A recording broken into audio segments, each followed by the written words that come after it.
Box ತೊಗೊಂಬಂದಿದ್ರಿ ತಾನೇ? Box ತೊಗೊಂಬಂದಿದ್ರು ಯಾಕೆ ಹೊರಗಡೆ ಊಟ ಮಾಡೋದಕ್ಕೆ ಹೋಟ್ಲಿಗೆ ಕರ್ಕೊಂಡು ಬಂದ್ರಿ ನೀವು?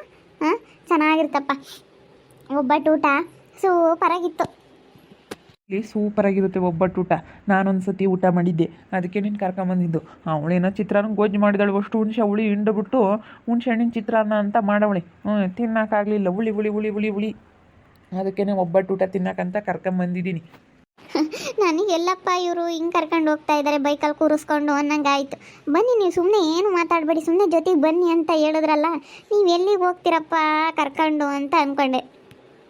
ಸರ್ ತಗೊಳ್ಳಿ ಸರ್ ಐಸ್ ಕ್ರೀಮ್. ಸರ್ ಬೇರೆ ಇನ್ನೇನಾದರೂ ಬೇಕಾ? ವಿಜಯ್ ಅವರೇ, ಜ್ಯೂಸ್ ಗೀಸ್ ಏನಾದರೂ ಕುಡಿತೀರಾ? ಏನಾದರೂ ಜ್ಯೂಸ್ ಕುಡೀರಿ, ಆ್ಯಪಲ್ ಜ್ಯೂಸ್ ಕುಡೀರಿ. ಏ ಬೇಡಪ್ಪ, ಆಪಲ್ ಜ್ಯೂಸ್ ಏನು ಬೇಡ, ಸಾಕು ಐಸ್ ಕ್ರೀಮ್ ತಗೊಂಡಿದ್ದೀರಲ್ಲ. ಬಾದಾಮಿ ಹಾಲು ಕುಡಿಬೇಕಾಗಿತ್ತು. ಐಸ್ ಕ್ರೀಮ್ ತಿಂದಾದ್ಮೇಲೆ ಬಾದಾಮಿ ಹಾಲು ಕುಡಿತೀನಿ. ಇನ್ನೊಂದು 10-15 ನಿಮಿಷ ಬಿಟ್ಟು ಬಾದಾಮಿ ಹಾಲು ತೊಗೊಂಡು ಬನ್ನಿ. ಸರಿ ಸರ್, ಆಯಿತು. ತಿನ್ನಿ, ಐಸ್ ಕ್ರೀಮ್ ತಿಂದು ನೀವು ಯಾವಾಗ್ಲೂ ಕೂಲಾಗಿರಬೇಕು. ಆ ಸುಗುಣನ್ಗೆ ನಾನು ಸ್ಟೇಟಸ್ಗೆ ಹಾಕಿರೋದು ನೋಡೇನೆ ಅವಳಿಗೆ ತುಂಬ ಹೊಟ್ಟೆ ಉರಿ ಬಂದೈತೆ. ಇನ್ನು ಇದನ್ನೆಲ್ಲ ನೋಡ್ಬೇಕು, ಐಸ್ ಕ್ರೀಮ್ ತಿನ್ನೋದು ಎಲ್ಲ ನೋಡಬೇಕು. ಒಂದೇ ಸತಿ ಎಲ್ಲ ಸೆಂಡ್ ಮಾಡಿಬಿಡ್ತೀನಿ, ತಲೆ ತಿರುಗಿ ಹೋಗ್ಬಿಡ್ಬೇಕು. ಇದೇನಪ್ಪ ಇದು ಅಂತ ಹೇಳಿ ಹಿಂಗೆ ರೀತಾ ನನಗೆ ಹಿಂಗೆ ಮಾಡಿಬಿಟ್ಲಲ್ಲ, ಇವನು ನನಗೆ ಗೊತ್ತಾಗಲ್ಲ ಅಂತ ಅಂದ್ಕೊಬಿಟ್ಟಿದ್ದಾನೆ ಈ ವರ್ಷ. ಡ್ಯೂಟಿ ಟೈಮಲ್ಲಿ ಬಂದು ಐಸ್ ಕ್ರೀಮ್ ತಿಂತ ಅಲ್ಲಿ ಕಿಸ್ಕೊಂಡು ಮಾತಾಡ್ತಾ ಇದ್ದಾವೆ. ಅಯ್ಯೋ, ಬೆಳಿಗ್ಗೆ ನಿಮ್ಮಮ್ಮ ಗಾಡೀಲಿ ಬರಬೇಕಾದ್ರೆ ಹೆಂಗೆ ನೋಡೋದು, ಹೆಂಗೆ ಬೈಕಂತು ಹಂಗೇನೆ. ನಿಮ್ಮಮ್ಮನಿಗಂತೂ ತುಂಬ ಸಿಟ್ಟು ಬಂದೈತೆ. ನನ್ನ ವಿಷಯ ಏನಾದರೂ ಗೊತ್ತಾಗ್ಬಿಟ್ರೆ, ನಮ್ಮಿಬ್ಬರ ಮಧ್ಯೆ ಈ ಥರ ನಡೀತಾ ಐತೆ ಅಂತ ಹೇಳಿ ನಿಮ್ಮಮ್ಮನಿಗೆ ಗೊತ್ತಾಗ್ಬಿಟ್ರೆ ನಿಮ್ಮಮ್ಮ ತುಂಬ ಹೊಟ್ಟೆ ಉರ್ಕೊಳ್ತಾರೆ ಅನ್ನಿಸ್ತಾ ಐತೆ ನನಗೇನೋ. ಉರ್ಕೊಳ್ಳುತ್ತೆ ಬಿಡು, ಅವ್ರು ಯಾರೋ ಸದ್ಯಕ್ಕೆ ಮಾತಾಡ್ಸಲ್ವಲ್ಲ. ಅವರೆಲ್ಲ ದೂರ ಹೋಗಿರೋದೇ ನಮ್ಗೆ ಒಳ್ಳೇದಾಯಿತು ವಿಜಯ್. ಅವ್ರು ದೂರ ಆಗಿರೋದ್ರಿಂದ ನಮ್ಗೆ ತುಂಬ ಒಳ್ಳೇದಾಗ್ತೈತೆ. ಅವ್ರ ಹತ್ರ ಇದ್ದರೆ ಸುಮ್ಮನೆ ತಲೆನೋವು, ನಾವಿಬ್ಬರು ಚೆನ್ನಾಗಿರೋದಕ್ಕಾಗಲ್ಲ. ಸುಗುಣ ಹೆಂಗೋ ಮನೆ ಹತ್ರ ಇರ್ತಾಳೆ, ಅವಳು ಇವಾಗ ಬರೋ ಪರಿಸ್ಥಿತಿಯಲ್ಲಿ ಇರಲ್ಲ. ಅವಳು ಏನಕ್ಕೂ ಬರೋದಿಲ್ಲ, ಏನಿಲ್ಲ, ಸುಮ್ಮನೆ ಅವಳು ಅಷ್ಟೇ. ಇವಾಗ ಬಿಡು, ತಲೆ ಕೆಡಿಸ್ಕೊಬೇಡ. ಸುಗುಣ ಇವಾಗ ಇನ್ನೂ ಅವಳು ಎಷ್ಟು ದಿವಸ ಆದ್ರೂ ಬರೋಲ್ಲ. ಇನ್ನೂ ಅವಳೀಗ ಇವಾಗ ಬೇರೆ 4 ತಿಂಗಳು ತುಂಬ 5 ತಿಂಗಳಾಗೈತಾ. 5 ತಿಂಗಳಾಗಿದ್ದಾಗ ಯಾವುದೇ ಸಮಸ್ಯೆ ಇಲ್ದಂಗೆ ಡೆಲಿವರಿ ಒಂದಾದರೆ ಸಾಕು. ಇವಾಗ 5 ತಿಂಗಳಾಗೈತೆ, ಅವಳು 9 ತಿಂಗಳಾಗಿ ಪಾಪು 1 2 ವರ್ಷ 3 ವರ್ಷ ಅಂಗನವಾಡಿಗೆ ಹೋಗೋವರೆಗೂ ಅವಳೆಲ್ಲೂ ಹೋಗೋಕ್ಕಾಗಲ್ಲ. ಅಲ್ಲೇವರೆಗೂ ನಾವಿಬ್ಬರು ಎಂಜಾಯ್ ಮಾಡ್ಕೊಂಡು ಇರೋಣ. ಅವಳ ಮನೆ ಹತ್ರ ಇರ್ತಾಳೆ ಅಷ್ಟೇ. ಚೆನ್ನಾಗಿರುತ್ತೆ. ಹೆಂಗೆ ಗೊತ್ತಾ, ಅವಳು ಬರೋಂಗಿದ್ದಿದ್ರೆ ನಾವು ಈ ಥರ ಇರೋದಕ್ಕೆ ಆಗ್ತಾ ಇರಲಿಲ್ಲ. ಅವಳು ಯಾರೋ ಒಬ್ಳು ಬಂದಿದ್ದಾಳಲ್ಲ, ಯಾರೋ ನಿಮ್ಮ ಆಂಟಿ ಮಗಳು ಆ ರೀತಾ ಅಂತ ಹೇಳಿದ್ರಲ್ಲ, ಅವಳು ಫುಲ್ಲು ಸ್ಟ್ಯಾಂಡರ್ಡ್ ಗಾತಿ ಆಗಿದ್ದಾಳೆ. ಅವಳೇನು ಸಾಚಲ್ಲ ತಗೋ, ಅವಳು ಏನು ಕ್ರಿಮಿನಲ್ ಅವಳು. ಅವಳು ಇನ್ನೇನು ಅವಳು ನ್ಯಾಯ ಹೇಳೋಕ್ಕೆ. ಅವಳು ಒಬ್ಬನ ಲವ್ ಮಾಡಿ ಮದುವೆ ಆಗಿ ಅವನು ಬಿಟ್ಟು ಡೈವರ್ಸ್ ಕೊಟ್ಟು ಇವಾಗ ಇನ್ನೊಬ್ಬನ ಮದುವೆ ಆಗಿರೋದು. ಅವಳೇನು ದೊಡ್ಡ ಸಾಚನ, ಅವಳಿಗೆ ಮಕನೇ ಇಲ್ಲ ಇವೆಲ್ಲ ಮಾತಾಡೋದಕ್ಕೆ. ಅವಳ ಬಗ್ಗೆ ಏನು ತಲೆ ಕೆಡಿಸ್ಕೊಬಿಡು, ಬಿಟ್ಟಾಕ್ಬಿಡು ಅವಳ ಬಗ್ಗೆ. ಅಲ್ಲ, ಹಿಂಗೆ ಆಗಲಿ ನಿಮ್ಮ ಆಂಟಿ ಮಗಳು ಅಂತ ಹೇಳಿದ್ರಲ್ಲ, ನನಗೆ ಒಂಥರ ಭಯ ಆದಂಗೆ ಆಯಿತು. ಅಯ್ಯೋ, ಇವಳು ಬೇರೆ ಬಂದಲ್ಲಪ್ಪ ಅನ್ನಂಗೆ ಆಯಿತು. ಅವಳೇನಾದರೂ ಸರಿಯಾಗಿದ್ದಿದ್ರೆ ಬಿಡಪ್ಪ ಅವಳು ಸರಿಯಾಗಿದ್ದಾಳೆ ಅಂತ ಹೇಳು ಅನ್ಬೋದಾಗಿತ್ತು. ಅವಳೇನು ಸರಿ ಇಲ್ಲ, ಅವಳದೇನು ನೆಟ್ಟಗಿಲ್ಲ, ಇನ್ನೊಬ್ರದ್ದೇನು ಸರಿ ಮಾಡೋದಕ್ಕೆ ಬರ್ತಾಳೆ ಅವಳು. ಅವಳ ಬಗ್ಗೆ ತಲೆನೇ ಕೆಡಿಸ್ಕೊಂಬಕ್ಕೆ ಹೋಗ್ಬಿಡ. ನಮ್ದು ಇನ್ನೂ ಆಸೆ, ಅವಳದೊಂಥರ ವಿಚಿತ್ರ ಲೈಫು. ಅಯ್ಯೋ, ಅವಳದು ಒಂದೊಂದು ಅವಂತರ ಅಲ್ಲ ಆಗಿದ್ದು. ಇವಾಗ ಏನೋ ಯಾವುದೋ ದುಡ್ಡು ಸಿಕ್ಕಿರೋದಕ್ಕೆ ಸರಿಯಾದ ಜಾತ್ರೆ ಮಾಡ್ತಾ ಇದ್ದಾಳೆ, ಸಿಕ್ಕಿರೋದು ದುಡ್ಡಲ್ಲಿ ಅಷ್ಟೇ. ಅವಳು ಹೆಂಗೆ ಅಂದರೆ ಹೇಳಬಾರ್ದು ಅವಳ ಜೀವನ. ನಮ್ಮ ಮನೆಗೆ ಬಂದ್ಲು ಇದ್ಲು, ನಮ್ಮ ಮನೆಯಿಂದ ಜಗ್ಗು ಅಂತ ಇದ್ದ, ಅವ್ನ ಮನೆಯಿಂದ ಲವ್ವರ್ ಬಾಯಿ ಅವನು. ಅವಳು ಲವ್ವರ್, ಮನೆಯಿಂದ ಲವ್ವರ್ ಬಾಯನ್ನು. ಅವಾಗ ಅವಳಿಗೆ ಗೊತ್ತಾಗುತ್ತೆ.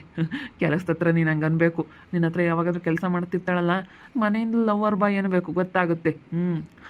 ಹಂಗನ್ನು ನಾಳೆ ಸಿಗ್ತಾಳಲ್ಲ, ಆವಾಗ ಅಲ್ಲಿ ಏನಾದರೂ ಕೆಲಸ ಮಾಡ್ಬೇಕಾದ್ರೆ ಮಾತಾಡಬೇಕಾದ್ರೆ ಹಂಗನ್ನು ಮನೆಯಿಂದ ಲವ್ವರ್ ಬಾಯ್ ಅನ್ನು, ಅವಾಗ ಅವಳಿಗೆ ಎಲ್ಲ ಅರ್ಥ ಆಗುತ್ತೆ. ಬೆಳಿಗ್ಗೆ ಮಾತಾಡ್ಸಿದ್ಲು ನನ್ನ ಕೆಲಸದ ಹತ್ರ. ನೀನು ಬಂದಲ್ಲ, ಅವಾಗ ನೋಡ್ದಲ್ಲ ಈ ಕಡೆ ತಿರ್ಕೊಂಡು, ಅವಾಗ ನೋಡ್ತಾ ಇದ್ಲು ನನ್ನ. ಬಂದು ಮಾತಾಡ್ಸಿದ್ಲು, ನಿನ್ನ ಹೆಸರೇನು ಏನು ಅಂತ ಎಲ್ಲ ಕೇಳ್ತಾ ಇದ್ಲು. ಅದಕ್ಕೆ ನಾನು, ನನ್ನ ಹೆಸರು ವಿಜಿ, ನಾವು ಇಲ್ಲೇ ಪಕ್ಕದೂರಿಂದ ಬರ್ತಾ ಇದ್ದೀವಿ, ನಾವು ಗಾಡೀಲಿ ಬರ್ತೀವಿ ಅಂತಂದೆ. ನೀವು ಏನರಲ್ಲಿ ಬರ್ತೀರಾ ಅಂತಂದ್ಲು. ನಾವು ಬೈಕಲ್ಲಿ ಬರ್ತೀವಿ ಅಂತಂದೆ ನಾನು. ನೀನು ಹೇಳ್ಬೇಕಾಗಿತ್ತು ನನ್ನ ವರ್ಷನ ಹೆಂಡ್ತಿ ಅಂತ ಹೇಳಿ. ನೀವು ನೋಡಿ ಹೇಗೆ ತಮಾಷೆ ಮಾಡ್ತಾ ಇದ್ದೀರಾ. ಅವಳ ಹತ್ರ ನಾನು ಹೇಳೋಕ್ಕಾಗುತ್ತಾ? ಅಯ್ಯೋ, ಸುಮ್ಮನೆ ಇರಿ ನೀವು, ಬರೀ ಈ ಥರ ತಮಾಷೆ ಮಾಡೋದೇ ವರ್ಷವೇ. ನೀವು ತುಂಬ ತಮಾಷೆ ಮಾಡ್ತೀರಾ. ತಿನ್ನಿ ಐಸ್ ಕ್ರೀಮ್ ತಿನ್ನಿ, ಕರ್ಗೋಗ್ಬಿಡುತ್ತೆ. ಚೆನ್ನಾಗೈತಲ್ಲ ice cream? Chocolate ice cream ಸೂಪರಾಗೈತೆ ನೋಡು. ಅದಕ್ಕೆ ಇದು 2 ಥರ ಇರುತ್ತೆ. ಇದು ಹೊಸ್ದಾಗಿ ಬಂದೈತೆ ಇದು ಐಸ್ ಕ್ರೀಮ್, ತುಂಬ ಚೆನ್ನಾಗೈತೆ ಇದು. ಎಷ್ಟು ಟೇಸ್ಟಿಯಾಗೈತಲ್ಲ. ಎಷ್ಟಪ್ಪ ಇದು? ಜಾಸ್ತಿ ಕಾಸ್ಟ್ಲಿ ಅನ್ಸುತ್ತಾ ಅಲ್ವಾ? ಚೆನ್ನಾಗೈತೆ ಐಸ್ ಕ್ರೀಮು. ತುಂಬ ಕಾಸ್ಟ್ಲಿ. ನೀನು ಏನು ಕಾಸ್ಟ್ಲಿ ಬಗ್ಗೆ ತಲೆ ಕೆಡಿಸ್ಕೊಬಿಡ. ತಿನ್ನು, ಚೆನ್ನಾಗಿರ್ಬೇಕು. ನೀನು ಚೆನ್ನಾಗಿರಬೇಕು. ನೀನು ಚೆನ್ನಾಗಿದ್ರೆ ನಾನು ಚೆನ್ನಾಗಿರ್ತೀನಿ. ಆ ಸುಗುಣ ಸುಮ್ಮನೆ ಅವರಿಬ್ಬರು ಮಾತಾಡ್ತಾ ಇರೋದನ್ನ ಫೋಟೋ ತೆಗೆದು ಸ್ಟೇಟಸ್ಗೆ ಹಾಕಿರೋದಕ್ಕೆ ಅಷ್ಟೊಂದು ಹುರ್ಕೊಂಡಿದ್ದಾಳೆ. ಇನ್ನು ಇವರಿಬ್ಬರು ಐಸ್ ಕ್ರೀಮ್ ಎಲ್ಲ ತಿಂತಾ ಇರೋದು ಇದೆಲ್ಲ ತೆಗ್ದು ಹಾಕ್ಬಿಟ್ರೆ ಅವಳೇನಿಲ್ಲ ಒಂದೇ ಸತಿ ಗೊಟ್ಟಕ್ಕೆ ಅಂದ್ಬಿಡ್ತಾಳೆ. ಬೇಗ ಬೇಗ ತಿನ್ನಿ, ಬೇಗ ಹೋಗ್ಬೇಕು. ಬಿಲ್ಲಿ ಮೇಡಮ ಏನಿಲ್ಲ. ಅಯ್ಯೋ ಬಿಲ್ಲಿ ಮೇಡಮ ಮೊದಲೇ ನಮ್ಮ ಮೇಲೆ ಒಂದು ಕಣ್ಣು ಇಟ್ಬಿಟ್ಟೈತೆ. ಯಾಕೆ ನೀವು ಇಬ್ಬರು ಯಾವಾಗಲೂ ಹೀಗೆ ಮಾತಾಡ್ತಾ ಇರ್ತೀರಾ ಅಂತ ಮತ್ತೆ ಯಾಕೆ ಆ ಬಿಲ್ಲಿ ಮೇಡಮ್ಮ ನಮ್ಮ ಮೇಲೆ ಆಳೆ ಒಂದು ಕಣ್ಣು ಇಕ್ಬಿಟ್ಟೈತಿ. ಬಾ ಇವಾಗ ಗೊತ್ತಿ ನಡೀರಿ ಜಲ್ದಿ ಹೋಗೋಣ. ಆ ಬಿಲ್ಲಿ ಮೇಡಮನ ಬಗ್ಗೆ ತಲೆ ಕೆಡಿಸ್ಕೊಬೇಡ ಬಿಡು. ಅದ್ರ ಬಗ್ಗೆ ಯಾಕೆ ತಲೆ ಕೆಡಿಸ್ಕೊಂಬಕ್ಕೆ ಹೋಗ್ತೀಯ ನೀನು? ಹಲೋ ಹಲೋ ಹೇಳು ಸುಗುಣ. ರೀ ನನಗೆ ತುಂಬ ಹೊಟ್ಟೆ ನೋವ್ತೈತೆ, ತೊಳ್ಕೊಳಕ್ಕಾಗ್ತಾ ಇಲ್ಲ. ಬೇಗ ಬನ್ನಿ ರೀ, ನನ್ನ ಕೈಲಿ ತೊಳ್ಕೊಳಕ್ಕಾಗ್ತಾ ಇಲ್ಲ. ನನಗೆ ಅದಕ್ಕೆ ಫೋನ್ ಮಾಡೋಕ್ಕೂ ಆಗ್ತಾ ಇಲ್ಲ. ದ್ಯಾಮಜ್ಜಿ ಫೋನ್ ಮಾಡಮ್ಮ ಅಂತು ಅದಕ್ಕೆ ಮಾಡಿದ್ದೀನಿ ರೀ. ಬೇಗ ಬನ್ನಿ, ನನಗೆ ಹೊಟ್ಟೆ ನೋವು ತಡ್ಕೊಳಕ್ಕಾಗ್ತಾ ಇಲ್ಲ. ಅಯ್ಯೋ ಸುಗುಣ ಏನಾಯ್ತು? ಯಾಕೆ? ಗೊತ್ತಿಲ್ಲ ಕಣ್ರಿ, ಯಾಕೆ ಅಷ್ಟೊಂದು ಹೊಟ್ಟೆ ನೋವ್ತಾಯ್ತೋ ಏನೋ ಗೊತ್ತಿಲ್ಲ. ಸಖತ್ತು ಹೊಟ್ಟೆ ನೋಯ್ತೈತೆ, ನನ್ನ ಕೈಲಿ ತಡ್ಕೊಳಕ್ಕಾಗ್ತಾ ಇಲ್ಲ. ಬೇಗ ಬಂದು ನನ್ನ ಹಾಸ್ಪಿಟ್ಲಿಗೆ ಕರ್ಕೊಂಡೋಗಿ. ಯಾರು ನನ್ನ ನೋಡೋಕೆ ಬಂದಿಲ್ಲ, ಅಮ್ಮನೂ ಬಂದಿಲ್ಲ, ಯಾರೂ ಬಂದಿಲ್ಲ. ಹೊಟ್ಟೆ ನೋವ್ತೈತೆ ಅಂತ ಹೇಳಿ ಕಳಿಸಿದ್ರು ಯಾರೂ ಬಂದಿಲ್ಲ ಕಣ್ರಿ. ರೀ ಬೇಗ ಬನ್ನಿರಿ ನೀವು. ವಿಜಿನೂ ಕರ್ಕೊಂಡು ಬನ್ನಿರಿ. ಅಂಚೆನೆ ಹಾಸ್ಪಿಟ್ಲಿಗೆ ಹೋಗೋಕ್ಕೆ ಯಾರೂ ಇಲ್ಲ ನಮಗೆ ಇಲ್ಲಿ. ವಿಜಿನೂ ಕರ್ಕೊಂಬರ್ರಿ, ಒಬ್ಬಳು ಹೆಣ್ಮಕ್ಳು ಇರಬೇಕು ಹಾಸ್ಪಿಟ್ಲಿಗೆ ಹೋದರೆ. ಕರ್ಕೊಂಡು ಬನ್ನಿ ವಿಜಿನೂ. ಸರಿ ಆಯಿತು ಸುಗುಣ, ಬೇಗ ಬರ್ತೀವಿ ಇವಾಗ. ಅಯ್ಯೋ ಏನಾಯಿತು ಸುಗುಣ, ಹುಷಾರಾಗಿರು. ಬರ್ತೀವಿ, ಬಂದೆ ಇವಾಗ ಊಟ ಮಾಡಿದ್ವಿ, ಇವಾಗಿನೂ ಕೂತ್ಕೊಂಡಿದ್ವಿ. ನಾನು ವಿಜಿ ಇವರು ಇಲ್ಲೇ ಕೂತ್ಕೊಂಡಿದ್ವಿ. ಬರ್ತೀವಿ ಬೇಗ ಹೊರಟಿದ್ವಿ, ಬರ್ತೀವಿ ಈಗ. ವರ್ಷವ್ರೆ ಏನಾಯ್ತು? ಯಾಕೆ? ಅಯ್ಯೋ ಗೊತ್ತಿಲ್ಲ ವಿಜಿ, ಯಾಕೋ ಸುಗುಣನಿಗೆ ತುಂಬ ಹೊಟ್ಟೆ ನೋವಂತೆ. ರೀ ನನಗೆ ತಡ್ಕೊಳಕ್ಕಾಗ್ತಿಲ್ಲ, ಬೇಗ ಬನ್ನಿ, ನಾನು ಹಾಸ್ಪಿಟ್ಲಿಗೆ ಹೋಗ್ಬೇಕು ಅಂತ ಹೇಳ್ತಾ ಇದ್ದಾಳೆ.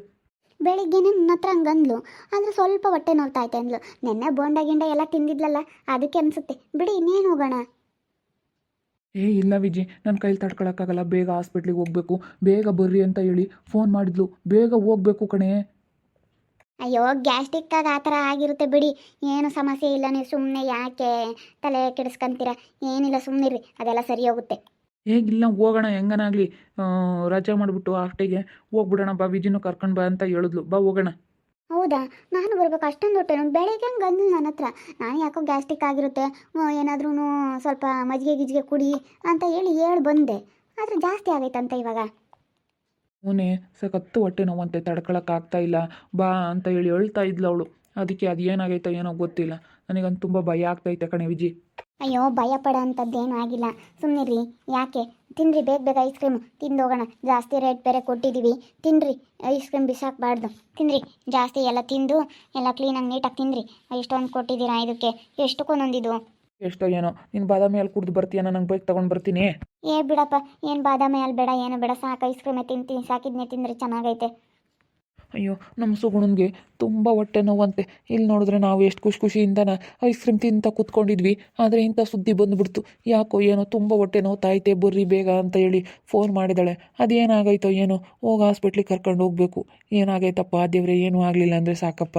ಯಾರೂ ಬೇರೆ ಇಲ್ಲ ನಮಗೆ, ನಾವು ಅನಾಥರ ಆಗ್ಬಿಟ್ಟಿದ್ದೀವಿ. ನಾನು ಸುಗುಣ ವಿಜಿ ಇರೋದಕ್ಕೆ ಇವತ್ತು ನನ್ನ ಮನಸ್ಸಲ್ಲಿ ಅದೆಲ್ಲನ ನೋವು ಮರ್ತೋಗ್ಬಿಟ್ಟೈತೆ. ವಿಜಿ ಅವ್ರು ಇರೋದಕ್ಕೆ, ಅವ್ರು ಹೆಂಗೋ ನಾನು ಚೆನ್ನಾಗಿ ಮಾತಾಡಿಸ್ಕೊಂಡು ಚೆನ್ನಾಗಿರೋದಕ್ಕೆ ಅದು ಮರ್ತೋಗೈತೆ. ಈಗ ಹಿಂಗೇನಾದ್ರೂ ಒಂದು ನೋವು ಮರಿಬೇಕಂದ್ರೆ ಈಗ ಇಂಥವ್ರು ಯಾರಾದರೂ ಒಬ್ರು ನಮಗೆ ಸಮಾಧಾನ ಮಾಡೋರು ಇದ್ರೇ. ನಮ್ಗೆ ಇವತ್ತು ನಮ್ಮಪ್ಪ, ನಮ್ಮಮ್ಮ, ನಮ್ಮಣ್ಣ, ನಮ್ಮ ಅತ್ತೆ ಎಷ್ಟು ಮೋಸ ಮಾಡಿದ್ದಾರೆ. ನಮ್ಮಮ್ಮ ನನ್ನ ಹೆಸ್ರಿಗೆ ಬಂದಿರೋ ದುಡ್ಡೆಲ್ಲ ತೆಗ್ದು ಅವನ ಹೆಸ್ರಿಗೆ ಕೊಟ್ಬಿಟ್ಟೈತೆ, ಅವನಿಗೆ ಕೊಟ್ಬಿಟ್ಟೈತೆ ಅಂದರೆ ಎಷ್ಟು ಬೇಜಾರಾಗಿಲ್ಲ. ಇಷ್ಟೆಲ್ಲ ಮಾಡಿದ್ರೂ ನಮಗೆ ದೇವ್ರಮ್ಮ ಇನ್ನೂ ಏನಾದರೂ ಒಂದು ಕೊಡ್ತಾನೆ ಇರ್ತಾನೆ. ಏನಾಗೈತೋ ಏನೋ ನಮ್ಮ ಸುಗುಣನಿಗೆ. ಹೋಗ್ಬೇಗ ಹಾಸ್ಪಿಟ್ಲಿಗೆ ಕರ್ಕೊಂಡು ಹೋಗಬೇಕು. ನೋಡ್ತಾ ಇರ್ರಿ, ಏನಾಗ್ಬೋದು ಅಂತ ಮುಂದಿನ ಭಾಗದಲ್ಲಿ ನೋಡ್ತಾ ಇರ್ರಿ. ಹಾಗೆ ವಿಡಿಯೋ ಬಗ್ಗೆ ನಿಮ್ಮ ಅಭಿಪ್ರಾಯನ ಕಮೆಂಟ್ ಮಾಡಿ ತಿಳಿಸಿ. ಹಾಗೆ ವಿಡಿಯೋ ಎಷ್ಟಾಗಿದ್ದರೆ ಲೈಕ್ ಮಾಡಿರಿ. ಇನ್ನೂ ನಮ್ಮ ಚಾನಲ್ನ ಯಾರು ಸಬ್ಸ್ಕ್ರೈಬ್ ಮಾಡ್ಕೊಂಡಿಲ್ಲ, ತಪ್ಪದೆ ಈ ಕೂಡಲೇ ಸಬ್ಸ್ಕ್ರೈಬ್ ಮಾಡ್ಕೊಳ್ರಿ. ಹಾಗೆ ನಿಮ್ಮ ಸ್ನೇಹಿತರಿಗೆ ಎಲ್ರಿಗೂ ವಾಟ್ಸಪ್, ಫೇಸ್ಬುಕ್ ಮುಖಾಂತರ ವಿಡಿಯೋನ ಶೇರ್ ಮಾಡಿ. ಓಕೆ ವೀಕ್ಷಕರೇ, ಧನ್ಯವಾದಗಳು.